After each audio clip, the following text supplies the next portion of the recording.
Hello student, good morning. I am Israel sir. I teach the social science subject.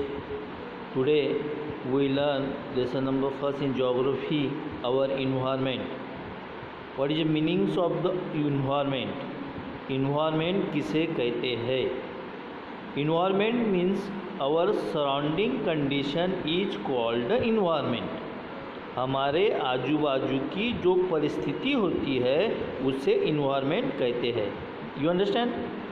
हमारे आजू बाजू की जो कंडीशन परिस्थिति होती है, आजू बाजू जो चीज़ें होती है उसे इन्वायरमेंट कहते हैं। The earth is a home of all living beings. This is a possible only due to the presence of favourite living conditions which make up the environment. हम कहाँ पे रहते हैं? अर्थ के ऊपर. अर्थ के ऊपर क्या क्या आता है? हमारे आजू बाजू वाटर आता है, एयर आती है, हवा आती है. ये जो हमारे आजू बाजू कंडीशन होती है वो इन्वायरमेंट होता है. The environment refers to everything that surround and influence on the organisms.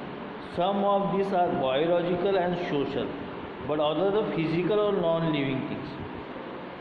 अब हमको क्या देखना है? आप फिजिकल इन्वायरमेंट. सबसे पहला टॉपिक देखेंगे हम physical environment. Components under the non living categories include water, air, soil, rock as well as condition that like temperature, humidity, sunlight, quality are called physical और biotic components of the environment. ये जो चीज़ें होती है कौन सी? Water, air, soil, rocks, ये जो होती है. उसके बाद ह्यूमैनिटी, टेम्परेचर में ह्यूमैनिटी, सनलाइट, ये जो चीज़ें होती हैं ये सब चीज़ें हमको नॉन कॉम्पोनेंट्स लिविंग बताती है. उसके बाद ये कॉम्पोनेंट जो होते हैं बायोटिक कॉम्पोनेंट, फिजिकल और बायोटिक कॉम्पोनेंट्स, ये हमको इन्वायरमेंट में पाए जाते हैं. Interdependence.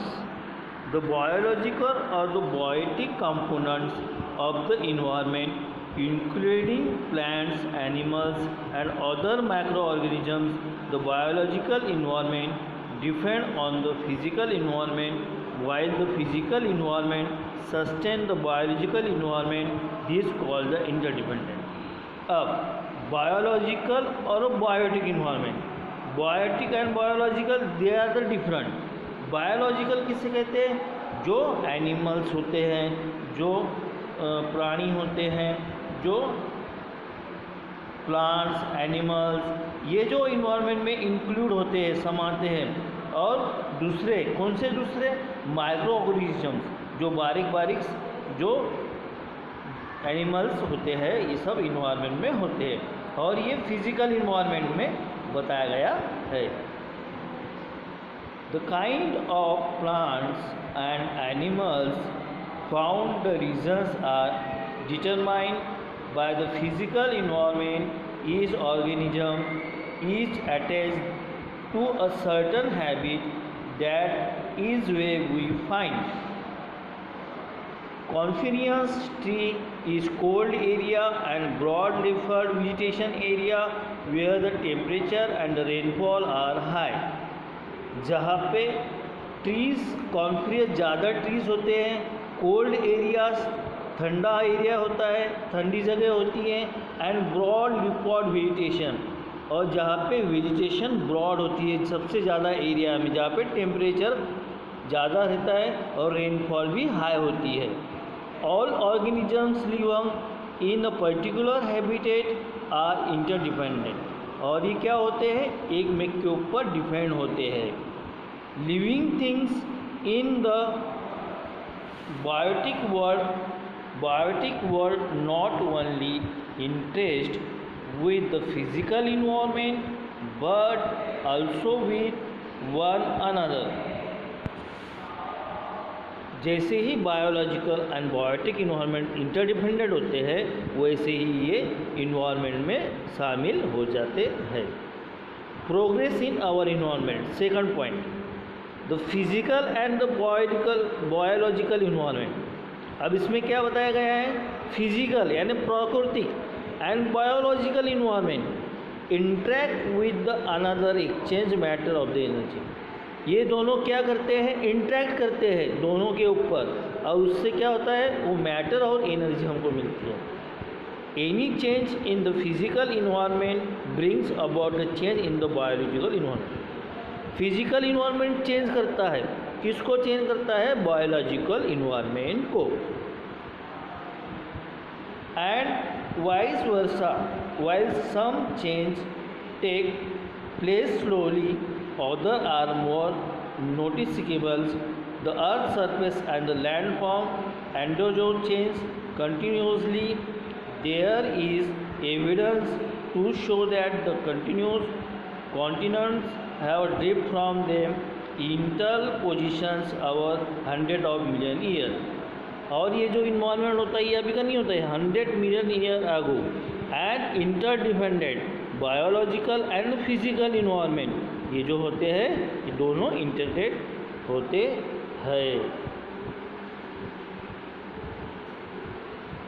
The lofty Himalaya began forming some 60 million years ago from the sedimentary that lay at the bottom of the ancient sea.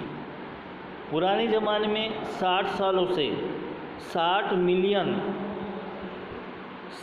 Million year एगो, यानी 60 मिलियन ईयर एगो पहले ही हिमालय की प्रकृति हुई थी।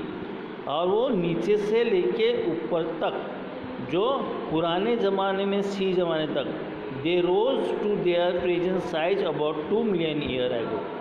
2 मिलियन एंड 2 मिलियन ईयर एगो हुआ था।